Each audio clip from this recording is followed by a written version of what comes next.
And would be very nice if we can very fast to introduce each other, like in just say your name and where you're calling from. So everybody get to know each other, because one of the goals that we have with Lily and Lynn, who is also part of the organizing, and Pam, who is also helping to organize these activities, is for people to get to know each other and to support each other in our job as supervisors. And I asked Julie today to talk not only about her book and her everything that she got. You published more books and articles over the years, but I also were curious about how you started, because you are one of the pioneers of coaching supervision in the world. So we would like to hear about what was your experience from nothing to what is coaching supervision today in the world. So why don't we go around really fast and share your name and where you are calling from. And so we start to get to know each other. So we would like to let's do this fast. So also Julie knows who are we and where we're calling from. I am calling from Los Angeles, Julie. But my accent, I am originally from Argentina. Who would like to go next? Hello, everyone. My name is Sophie. I'm calling from Vancouver, Canada, but I'm originally from France. My name is Pat Marum, and I'm from Tucson, Arizona. My name is Jeff, supervisors in the United States. Julie, I don't know if you had a chance to meet her before. Yeah. Sorry, Jeff. My name is Alicia Agüero, and I'm calling from Argentina.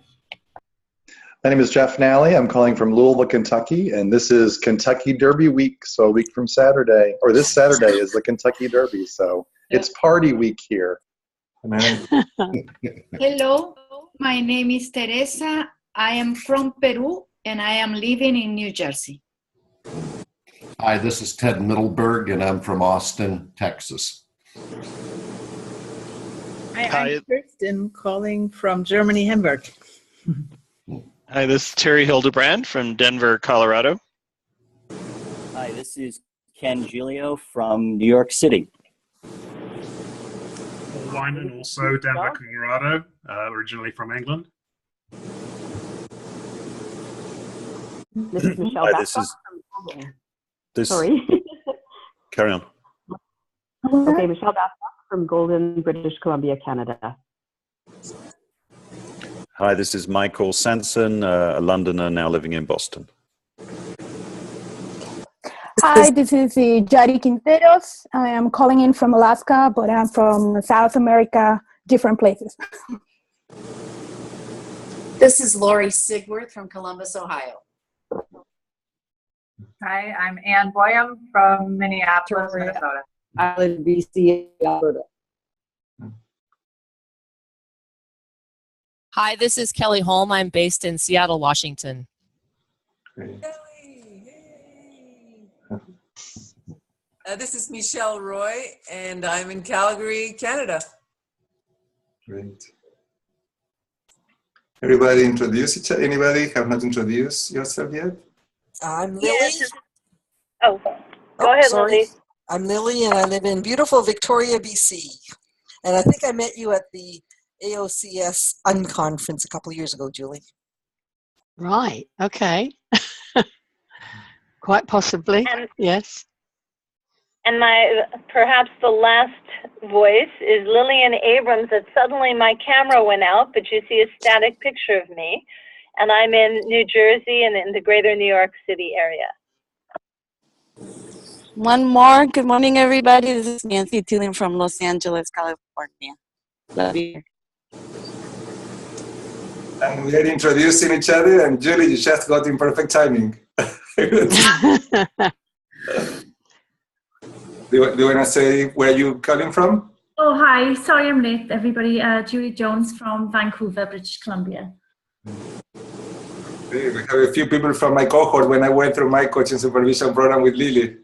Great to see you guys. And Julie, the difference between this network and the network from Europe that we met the other first time is that in this community, we include people who are already experienced supervisors and people who are in training. Right. Community of coaching supervisors organized in Europe, but this for experienced coaches. And the difference with this community is open to anybody who wants to join us and is interested in the topic or is a student or is an experienced supervisor. So that's one of the differences. Great. Okay. And that fits because when I wrote the book, I wrote it for coaches who wanted to get a lot out of supervision. So the target were not necessarily supervisor, but the coaches have to. Yeah. So it's like. Yeah, Julie, do you want to start sharing with us? When I asked Julie how she wanted to be introduced, she said she would introduce herself by telling her a little bit of her story. And so maybe this is a perfect timing for you to share with us. How did you become a coach supervisor, and how did you end writing the first book? Okay, so first thing I do want to say is I'm sitting here feeling very flattered about being a leading supervisor in the world. I hadn't realized that's what I was because I'd just done what I do, but this is fun. The other thing was it's great hearing where you're all from. Courtesy of, I used to work for British Airways, I did go to a lot of places. I'm very UK, I live in the UK, I've never lived anywhere else. I'm always going to learn other languages or use what I learned at school, but I never quite get there. But I was fascinated listening and thinking, okay, I've never been to Argentina yet. So I'm going to Brazil later this year. And Damien linked me up with the ICF chapter there. So I will actually be speaking for them one of the evenings. And I've got a grandson in Peru who teaches maths. So I'm coming there in September time. So anyone who's interested, I like to travel. So just email me separately. Now, Damien had said maybe I would say a bit about how I got involved with supervision and what's happened sort of over the time. I was thinking about that, and I mainly got involved back in about 1975. When this isn't coloured purple and green, it's actually white. But I decided that looked a bit boring. But I have been going a long time. I started to train then in transactional analysis, which I stumbled upon because somebody introduced me to the idea. I was a corporate trainer at the time in British Airways.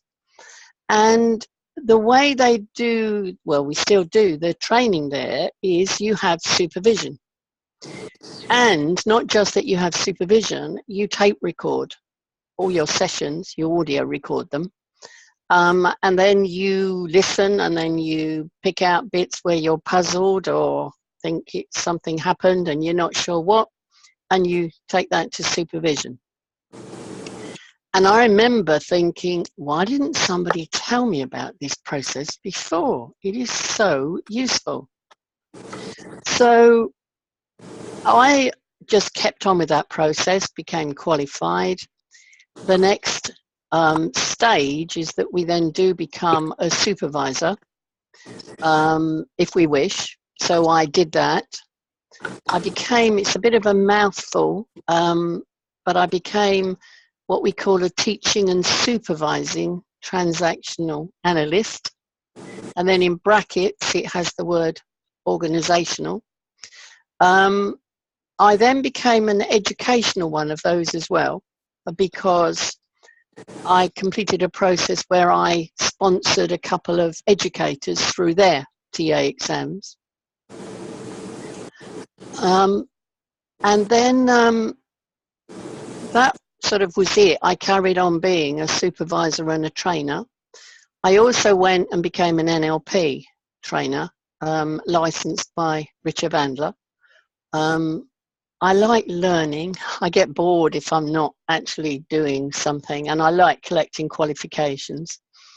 I remember as a very junior employee once, the managing director of the company I was in gave me his business card. And I said, wow, haven't you got a lot of letters after your name? And he said, oh, don't let that fool you. It's easy. You get the first one and then you just keep on going. So it was a great permission. And I've sort of done the same now, got lots of letters. So then I started writing things, obviously. And then I got invited to write the book in 2007. Now, before that, though, I was one of the original 5 founders of the European Mentoring and Coaching Council.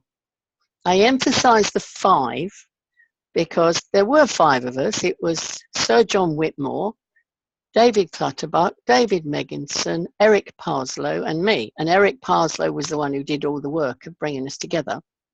And I was the one who then did all the work to set it all up and get it working. We added more people onto a board. So then you see a lot of people who say they were one of the founders, but they were one of the 17. So I always say, no, I was one of the first 5. Now at that point, several of the people did know about supervision, but an awful lot didn't.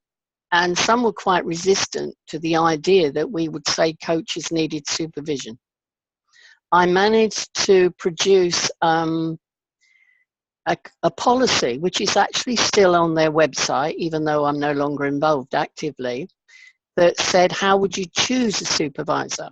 Because at that point, there was nobody who was actually qualified as a coaching supervisor as such. So I wrote something that said, what is it? I borrowed from a woman called Bridget Proctor, who'd written about supervision of counsellors, to talk about the functions. And then I did say, you know, how would you find a supervisor? Would you want to think about what they know about coaching, or would you want to think about your context, or would you want to think about what they know about supervision? And last time I looked, which was not that long ago, it is still there. At one point, we discussed whether there should be a ratio, because the supervision idea, and the reason I think it was in TA, was because it comes from psychotherapy, where everybody expects that they will have supervision. And some of the associations have a numbers. So they will say for every 6 hours of practice, you should have 1 hour of supervision. We did actually think, shall we do that for the EMCC? I rapidly realized we're never going to, because there were such wide differences, and some didn't even think you should have any supervision anyway. So we fudged it and just said, you should have whatever amount you feel is appropriate for the work you're doing. And that might vary depending on how experienced you are and what kind of clients you're working with. So that's a bit of the background. EMCC came along before the book, of course. It was about 2003 when we started it. But I think that's why I was known by the series editor, who then was looking for authors to produce something. Since then, I thought I would retire at one point, but then it got boring. So I came back out. I run a master's program in transactional analysis. I also run a route through that to people to get a master's if they want to become a supervisor and trainer in TA or a bit more widely. And I went back as a student to add another field of TA on. So I went back to do the psychotherapy field. That was really fun because I went back as a student and I was more qualified than the trainers in TA. So it was really interesting to see how they handled that. And I am now a supervisor of psychotherapists, having done that. Having had a great time working in prisons, actually. I discovered that my personality really suits working with violent male offenders who are there for a long time. So be careful if you annoy me. I've got a lot of friends. And I'm now working on, we have a field in TA, unfortunately named the counselling field. When you read it, it's actually coaching. So my embarrassment really is that having done all of this as a transactional analyst mainly, I've been arguing with them for years that we should have a field called coaching for TA, and I've never managed to get them to do it. They insist on calling it counselling. And I am now back as a student doing that. I will take the exams, and then I will go back and complain to them again that this is silly, you know, you've got the wrong name for it, and we ought to call it coaching. So hopefully that's enough background. It's been a few years since I wrote the book. I have it next to me. I cannot guarantee I remember everything that's in it.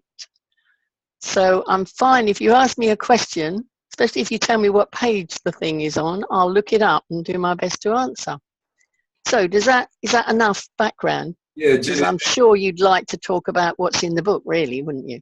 Yeah, and Julie, I really appreciate you sharing with us. And the idea here is to have a dialogue with you. It's not like a lecture. Sure. You come to talk for 30 minutes, but have a conversation. So I want to open this to everyone who have a question, and we're going to try to engage as many people as possible with your questions. Sure. I would like to start by asking you a question. You shared about this ratio that now the EMCC has a ratio of 1 hour every 35 hours of working with clients. Do you know what was the origin of that, or how was that developed and determined? No, I must admit I hadn't even picked up that they'd gone for that as a policy of 1 to 35.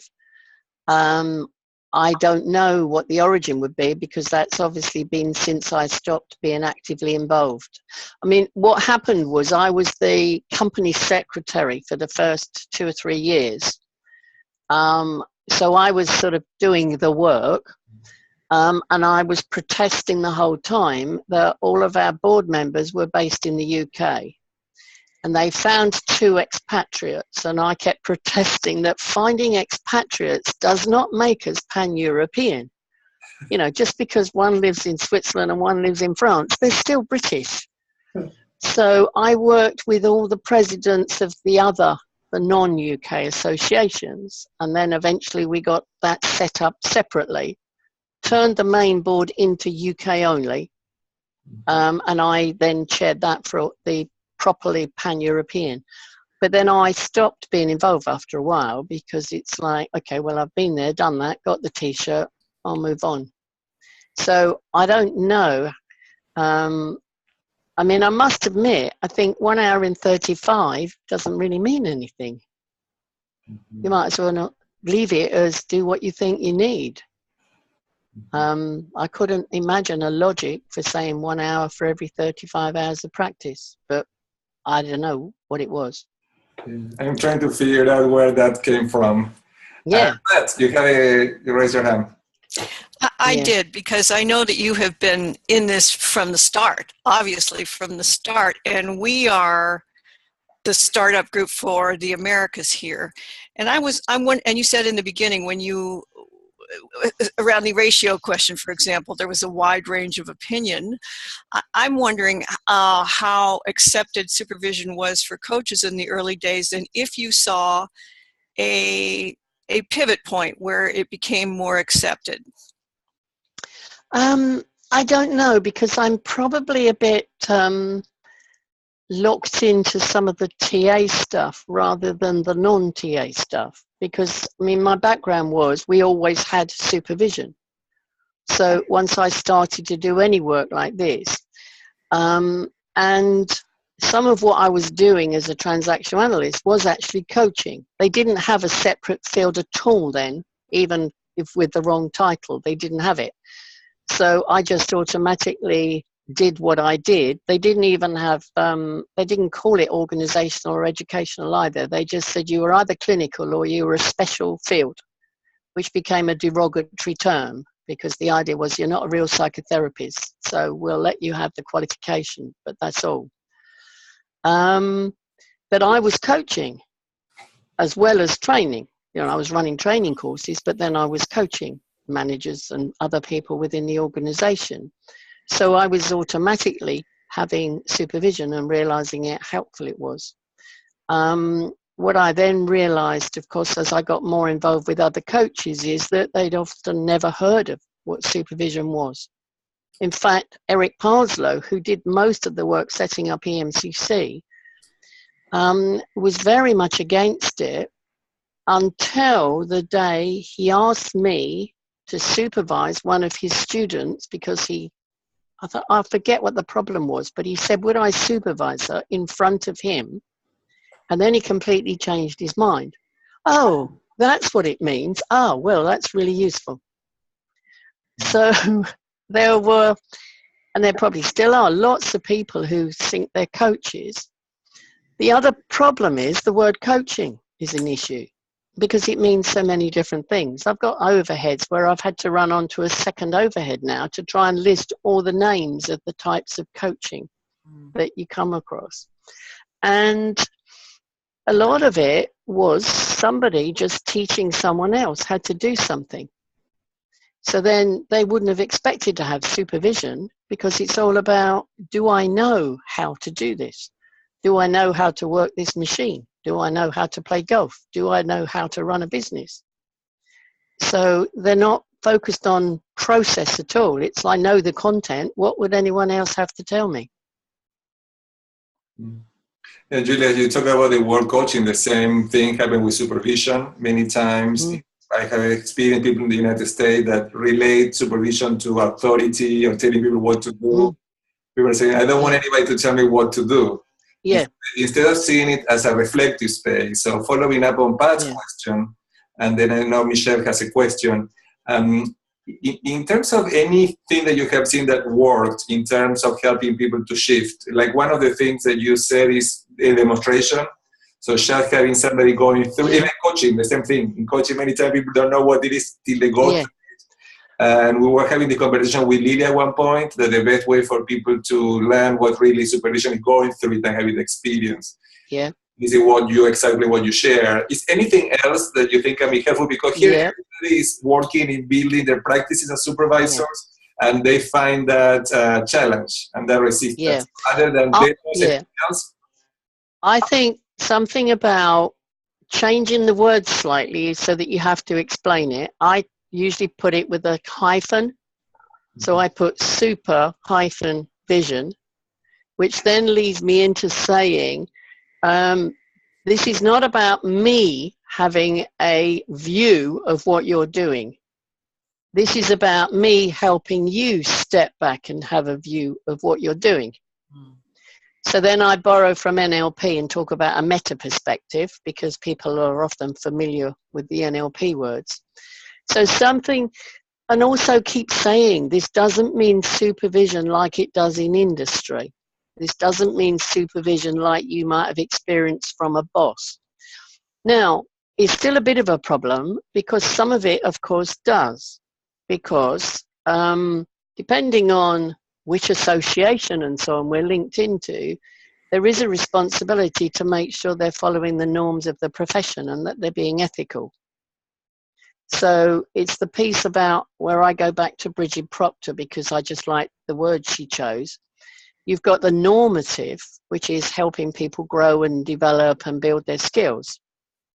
Sorry, you've got the formative to do that. But you've got the normative, which is, are you doing what coaches are meant to be doing? So that's where the ethical thing comes in. And I do need to say to people, you know, if I think as your supervisor, you're doing something that you shouldn't be doing, I'm going to have to say, you know, you've got to stop that. And if you don't stop it, you know, I have to say something about you can't say you're in the association anymore or something like that. Obviously, if they're not in an association, there's nothing I can do. I can remember somebody in one of the Eastern European countries where all I could say to him was, you have to stop saying that you're anything to do with transactional analysis. That was about all I could do, and I couldn't even make sure he did it. I made sure other people knew, but I'm not going to know. It's in another language anyway. That was because he said he cured everyone in the first session, always. And he obviously had cured them because they never came back. So it's like, oops, you know, and I'm like, I think you might be overlooking something here. So it was a fairly extreme case, but we still have that, which is typical of the management supervision role. We just hope that we don't have to use that too often. And that it's more about encouraging them and helping them learn what you do rather than telling them they're being naughty. So I always explain what it means. I make points about it's not what you might think it means. I put a hyphen in it.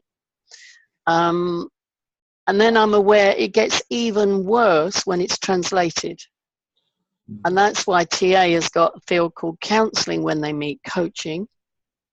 I spent years actually working in Ukraine teaching organizational TA, only to have my contact then write in the international newsletter, would somebody mind coming to teach them consulting? And I'm like, I've just been doing that for 6 years. And oh, it turned out she meant therapeutic counseling. But we get the words all muddled up by the time they're translated as well. I am, when I have time, planning to do some research. I keep starting it and then not getting on with it, because I have a suspicion that what we actually do, whether we call it coaching, supervision, therapy, whatever, it's the same. It's back to all the common factors research that they keep doing in psychotherapy. It's like there's only so many things we're doing. And I think that mostly what we're doing is helping people construct their world differently. We're helping them learn how to make meaning in a different way to the way they are now. So for me, there's a big theme running through it. But I really don't know what we do with the titles. We used to run competitions when we started EMCC. We used to say, you know, can somebody come up with another word, and can they come up with different words for coaching and mentoring, because they're always confused. And people come up with ideas, but they never work. Yeah, Julie, that's an example is in the International Coach Federation. When I was part of the board of directors, we have conversations around, let's change the name, let's call it something different, to avoid all of the stereotypes around the word supervision, and we keep going in rounds, and we end up leaving it the way it is. I know. Yeah, because the stereotypes around mentoring are probably even worse. You know, I keep saying to people, Mentor was this Greek god who looked after Ulysses' son while he went off around the world. And in the UK, in the previous centuries, it meant the master craftsman, because there wasn't normally a female, and an apprentice who then married the boss's daughter and inherited the company. So what a funny word to want to use, but we can't think of something else. Michelle had a question. Michelle, go ahead. Thanks, Damien. And thank you so much, Julie, for all the work you've done to lay the foundation for all of us who are coming up behind you. It's what a wealth of experience you have to offer. I have a question around how supervision has supported you, and what are the critical skills that you look for in your supervisor? Oh, that's a really interesting question, Michelle. The first bit's easier to answer. The second one I'll think about as I'm answering the first one. Well, the way it helped me was this realization that you don't know what you don't know. Yeah. So in TA, we have a term, it's called discounting. It arose from a lot of work they were doing with people who at that time were labeled schizophrenic. And it's such a useful term and it's like, okay, we tune stuff out. Now we do it to stay sane. Earlier on this call, somebody wasn't muted and I was hearing the noise from their computer. So I just tuned it out because it's going to put me off otherwise. So that's positive. Like my brain will sort of deal with it and tell me if I need to pay attention. But from a TA point of view, we discount all sorts of things as well about our own capabilities, other people's, and so on. So the whole point of the supervision for me is that you need somebody else who's not discounting in the same way. So then when you tell them something, they can pick up what you've missed. In terms of supervision for me, therefore, I am looking for someone who would pick up what I've missed. It's maybe not that easy to move outside the frame of reference because I would tend to use colleagues who are TA trained.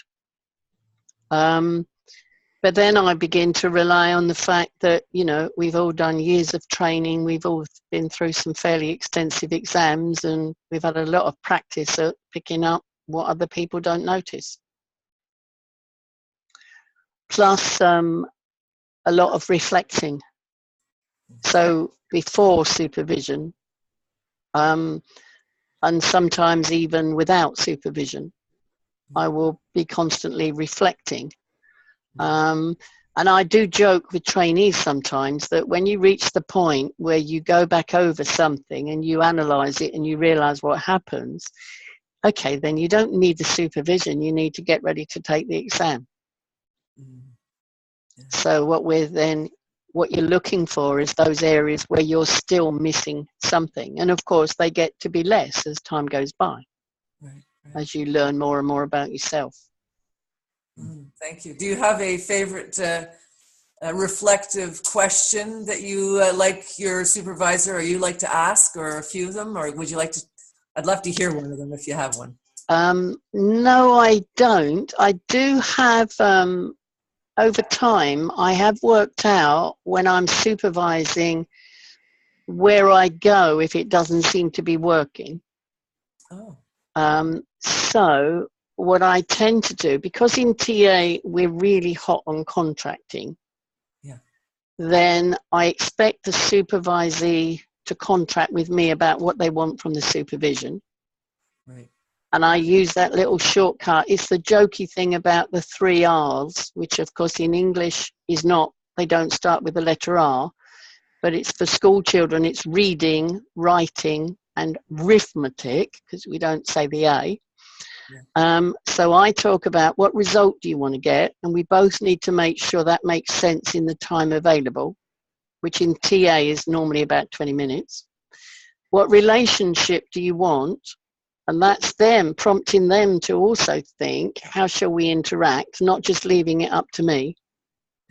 And then responsibilities is a reminder that I am responsible for the best supervision I can do, but you are responsible for what you then decide to do. Now, having done that, if it then goes a bit haywire, which of course sometimes it does, my first thought is, was the contract between us okay? And is the contract between them and their client okay?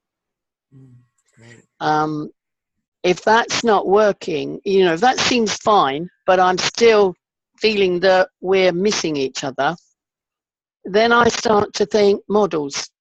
So if I'm doing TA, it's like, okay, let's get some TA concepts in here. Let's analyze a game, or let's look at this or that. If I was doing it with an NLPer, then it would be one of those models. Or anything else, Myers-Briggs, Enneagram, things like that. And then if the models don't work, then I shift to the process of the supervision. So if I think, oh no, that contract seemed fine, their contract with the client seems straightforward, I can't see anything there, then it would be, let's analyze it using some kind of theories. And if that still doesn't seem to unlock it, then it must be going on between us. So maybe it's a parallel process or something. So let's now, I'll start to say, you know, I am feeling this, I am sensing this, I am noticing whatever, and we'll discuss how our process is going. So I don't have a sort of a magic question. No. I mean, I often just start off, once they've said the contract, I say, fine, start talking then. Yeah. Thank you so much. It's okay. Great to hear what you do, and yeah, thanks. And Lily has a question to follow up on TA. Yeah, hi Julie. I'm thinking out loud here, and what I'm starting to realize is they may be blended, but there are basically 2 camps of supervision. One is with a real strong TA background, and the other is more of a reflective, almost like Kolbe's, you know, follow what's happening. Yeah, Kolbe cycle. Yes, thank you. And I'm curious about your TA background and how you use that, and what your thoughts are on how deep and how strong TA forms a part of your supervision practice. Yeah, well, it's really a deep background I'm aware of, because I must admit I tend to add other things and sort of weave them in with it. So for Kolb, for example, I would then be adjusting that to think, okay, people have different preferences about their learning styles. And that matches something in TA called the drivers, which I call the working styles. So I'm then thinking, okay, well, what evidence do I get of a supervisee of what their style might be? That would tell me which bit of Kolb they prefer to be in. Then I would be thinking about, are they at the point where we stay with that because that's where they're more comfortable? Or are they at the point where I need as a supervisor to be moving them on so that they can go around the cycle and not stay stuck? The reflecting stuff is really interesting because I actually am not a reflector. So I have to be browbeaten. Like I run university stuff and I have to put in that, okay, you've got to write a learning journal for 8 months. And I think, oh God, that would drive me mad. So I'm forcing these poor students to do this. Even though I know it's good for them, it's like, but that's not my learning style. My learning style is more activist. I'll just get in there and do it and then see what happens. So I'll tend to sort of link that back in to a TA model to think about it. I'm not sure if that really answered your question, Lily. Do you want to follow up on it? Yeah, thanks. So that's great. I like how you related back to your experience and your knowledge and your TA background. And I'm also thinking about as a supervisor, so I've done some TA work, some courses, and I'm wondering how, what's the question? How integral a part TA is to supervision in general. Okay, yeah, that helps. So what I'm thinking now is, it's not so much that it's TA, it's that you have to go through this process of self-insight and be supervised into it that makes the difference to me. When I did my NLP training, and it might be a bit different now, but what I noticed was it was a lot more like, okay, you could learn the theory and you could do it, but you didn't have to sort out your own issues. So when I tend to look at approaches, I think, yeah, but are you actually recognizing that you are the piece of equipment that you're using?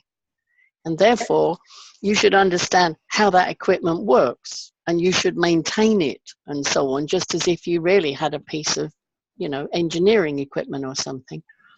And I think in TA, you can't pass the exams unless you've sorted yourself out. They pick it up and you don't get through. Whereas in some other approaches, I wasn't seeing the same thing. I saw more of it with the Enneagram, although there sometimes I had the sense that it could go too far then, because it was more that people were on their own spiritual quest. So they weren't necessarily looking at what that would mean if they were working with a client. It was more about getting in touch with their own essence. Now, that would be useful, but my experience, I did my training quite a while ago, so it may be different now. But my experience then was it was more about a personal growth quest than it was about, as a professional, you are doing things to other people. Thank you for that. That really aligns with how I look at supervision as self as instrument. Yeah. So to me, it doesn't matter that it's TA or not. It was just that I guess I was lucky that I found TA first, and it had that real focus on you've got to understand yourself before you can get through any exams, which didn't necessarily apply to some of the other approaches. So who would like to ask a question? I see here a comment from John Hoover. John, do you have a comment, you want to ask a question? And then if anybody would like to ask a question, you can post it in the chat room. so we can get all of your questions. We have 15 minutes before we wrap up today, this call. So if you have any questions that you would like to cover, please write them down in the chat room. So from there, Julie can choose and answer whatever she can do in the next 15 minutes. John, you have a comment and question. Yes, I just wanted to thank Julie for her time today and let her know that we are currently teaching her contracting issues in a course at NYU called Theories and Foundations of Coaching. Right. And we talk about coaching in complex organizations, and so we draw upon beginning with your four-cornered contract that you describe in your book, and then progress into the multi-party contracting and both in the educational authority and the business authority. So it's good to know that you have that airline background. And just wanted to point out that so when we talk about coaching in complex organizations, we're using your models. That's nice to know. It came originally from Eric Berne, of course, but of course he was only talking about a therapist and a client. Right. Colleague of mine, Finita English, was the first one to talk about three-cornered. And it was only a half-page article, but it really sort of took off. She was teaching in companies or people were bringing her in, and she learned the hard way, which I would have already known because I worked in organizations. She learned the hard way that people don't always want to be there when you run a company's training course. So she spelled that out, and then I lifted off it, and then I thought, well, hang on, there's usually more than just the organization, me and them. There's their managers, there's God knows how many other people, you know. So that's when I started extending it. And did you see that I sometimes talk about it as a kite? Yes. Yeah, yes, well. I quite like that as a metaphor, that if you don't get all those triangles balanced, the kite will go somewhere you didn't mean it to go. Yes. No, the complexity of it, you're one of the only ones who have written about the complexity of the contracting in that way, and it's very appropriate for organizations. Yeah, it is. Yeah. Well, I had years of, before I ever did all this. I mean, I've been working in organizations since 1958 when I left school, so I'd worked in a lot, and they tended to be big ones. You know, I never went for the little tiny organizations. I worked in the big ones. Very helpful. Thank you. Yeah. Thank you. Kelly has a question. She wrote it down. I don't know, Kelly, if you want to... Yes, and I want to echo what people have been sharing here, Julie. It's really wonderful to have you here with us today, and thank you for your contributions to this field. I'm just curious, what ultimately inspired you to write the book, and how did you hope it would shape those of us who read it?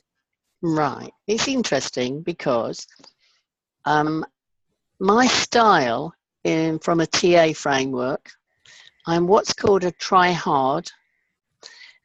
What that means is that we tend to react rather than initiate. We tend to get very enthusiastic. So an idea comes along and we think, oh, that's a great idea, I'll do that. So I wasn't really inspired. The series editor said to me, will you write a book on this? And I thought, oh, that sounds fun. Yeah, I'll do that. So I just did it. I didn't have any particular hope about how it would shape people either.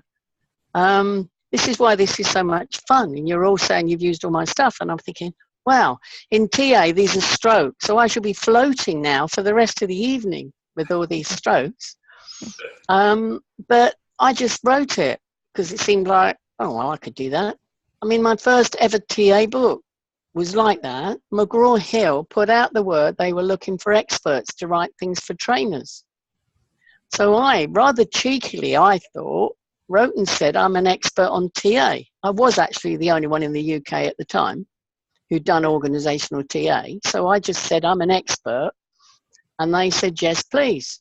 And I thought, oh, all right. So I wrote it. And I remember that. I wrote it in about 6 weeks. 4 weeks I had no work on. I did the first bit. And then 2 weeks after that to pick it up and tidy it. Sent it in as a draft, I thought, expecting to get loads of feedback. When I didn't hear, I followed up after a while, and they said, oh, it's in production. And I thought, oh, no, I haven't even checked it, because my other style is hurry up. So I just do it. So it wasn't done with me thinking, oh, this will influence everybody. It was just like, this seems like a good idea. I'll write a book. And what are some of the things that you have noticed have come as a result of that hurry up and get it? Well, some of it has meant I've got to travel even more, having written some books. I was already doing quite a bit. I had never been anywhere until I worked in an engineering company that flew me to Scotland once, and that was it. So when I went to British Airways, I'd never been out of the UK. So I took my kids on the staff travel as soon as I could. And then one of my managers put me down for the Commonwealth Institute used to collect 16 managers of tomorrow together and send them off to Southeast Asia or somewhere for a month. And he did that. And when I got back, I said, how come you chose me? And he said, your horizons needed broadening. And I'm like, yeah, I know. And where else are you going to send me now then? So once I'd done the TA, I became what we call a provisional teaching and supervising transactional analyst. So then I got invited around the world. Once I wrote the books, I got invited even more. So it's like, fine, I'll keep writing books then, because it gets me even more trips. So it's like, I've got a purely selfish reason for doing these. Love the honesty. Thank you, Julie. Yes. I got told once, I started to do TA in Poland, and they said, you're already famous. And I'm like, how can I be? I've never done anything. And one of my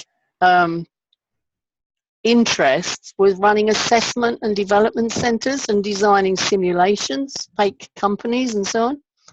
And it turned out that I'd done these huge packages for a big publisher, Gower, and they had been translated into Polish. So when I started to talk to Polish people about TA, they're going like, but you're already famous. And I had no idea. I just did this package and they translated it. And so it's quite fun, really. So I recommend it to any of you who haven't done it yet. Start writing. It gets you lots of invitations. Julie, I have a follow-up question to what Lily was asking you before about using TA. Like when we went through our coaching supervision training, we have a little of it, and then Lily went back and got a training, like a deep training. So we're having a conversation, a discussion about the importance of TA in the work of the supervisor. What are the distinctions that you think are the ones that coaching supervisors can use without necessarily have a formal training in TA? Is anything that you think, any of the distinctions, any of the ideas that you think can be used without having a formal training? Oh, yeah. Yeah. I mean, you don't have to do the formal training. All the models are useful. And they're like any other models. I mean, I pick up other models from all over the place and I just use them. I think the distinction was the one I was saying earlier, that it's about the fact that if you do want a TA qualification, you have to work on yourself. Now, if you go for another approach, provided you're working on yourself, it doesn't matter where you take the theories from. The other advantage with TA is the language, although sometimes it's seen as a disadvantage. It's got gimmicky names that people recognize. Parent, adult, child. Strokes is quite easy to explain. Everybody's heard about games anyway, although they don't always understand what it really means. And then there are some other words which again are quite a problem, especially you find out when you try and translate them. There's a thing that Eric Berne wrote about called racket feelings. And I've heard people explain that it's like playing tennis and you bounce it backwards and forwards and it's not a noise. And actually he meant a gangster's racket, a protection racket, where we manipulate people by threatening to get upset or angry. But there's so many little neat models in there that you can explain them in a few minutes to a client. And then the thing I find with that is they can take them away and carry on using them for other reasons. So they don't have to keep coming back to a coach with every single problem. It's like equipping them to do more for themselves if they can understand the model. And the whole thing fits together in a fairly neat way, but you don't have to know the whole thing. You can just do a bit of it. I mean, I did the same thing with Myers-Briggs. I mean, I did the Myers-Briggs qualifying course some time ago. I defy anyone, unless that's all you do all day, to remember 16 types. So when I've used that with people, I would only talk about the 4 main dimensions, for example, so they can take that and think about it for themselves.